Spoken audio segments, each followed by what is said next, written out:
Well, it seems that if just for a moment the tariff crisis might have been averted, we can breathe a sigh of relief. As the dust settles, we should consider what's coming next. Well, the stock market had a good day today. It certainly was a relief after so much weakness. And as stocks surged, Fed futures are moving away from the probability of an interest rate cut. And this is all great news, but there's something coming at the end of this week, and we should be very aware of it because this is something that could be a cause for concern. In just a moment, we're going to tell you what it is. In yellow, S&P 500. In blue, the probability the Federal Reserve will not cut interest rates. And very interesting to see, stocks surged today, and the probability of no cut in June surged as well.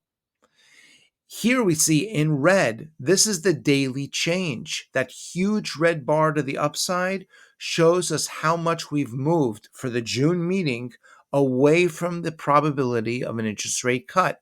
In fact, it's the biggest move we've seen in months. The Fed futures really have become very reactive to the stock market, or vice versa.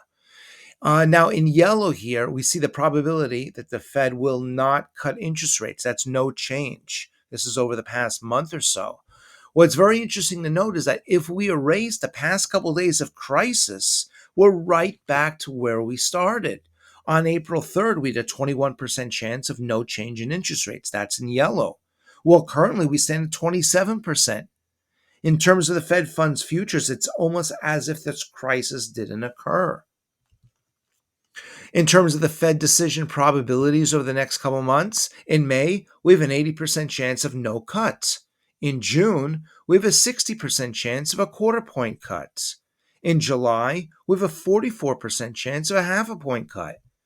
And by September, we have a 40% chance that, again, the Fed interest rates will be down half a point from current levels. So it seems to be gradual, again, like where we were just last week. Now, the FOMC released the meeting minutes from their last Fed decision. And the question is, why are the markets so reactive to the tariff discussion? The federal funds rate path expectations adjusted amid trade policy uncertainty and weaker data. This is one statement from their meeting minutes. They actually spent a lot of time during the last Fed meeting before this crisis took place talking about tariffs. Here's another statement. Inflation eased over 2 years, but rose early 25. Tariffs could boost prices. They also said retail sales were mixed and sentiment weakened amid tariff and policy uncertainty. Business sentiment deteriorated, with firms pausing capital spending due to uncertainty over trade policies. It's another way to say tariffs. Auto sector faced tariff-related supply chain risks. Agriculture faced margin pressures from tariffs. So it seemed that even before the stock market crash that we've all gone through over the past week or so took place, the Fed was already very focused on the idea and the dangers of the tariffs. Now, we took a word count from the last Fed meeting minutes released earlier today. This is a frequency of how many times each one of these keywords is found in the meeting minutes. The word inflation was mentioned 60 times, employment 50 times. Well, it's the Federal Reserve. They have a dual mandate. These should be the two most commonly spoken words. Labor mentioned 36 times. Tariffs just right below that at 29. Outlook 25, growth 24. And then all the way down, the consumer only 14 times. It's important to note because while tariff was very frequently used, inflation and growth are still the primary goals and objectives of the Federal Reserve. So why is this all so important? The markets and Fed expectations are moving in absence of economic news.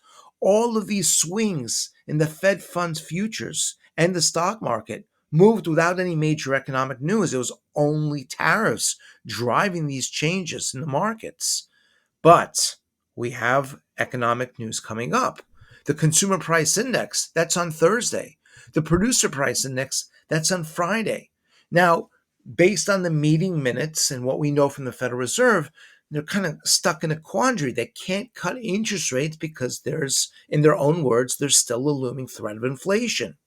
But if tomorrow and Friday's inflation numbers come in cool, that could change things. It's not that the concern of tariffs has gone away, but it's been weighed against the fear of rising inflation. If we see cool inflation numbers, while that's good for the consumer, that may present a new development, a new challenge that the market's going to have to overcome. We hope this has been helpful. We look forward to seeing you back soon.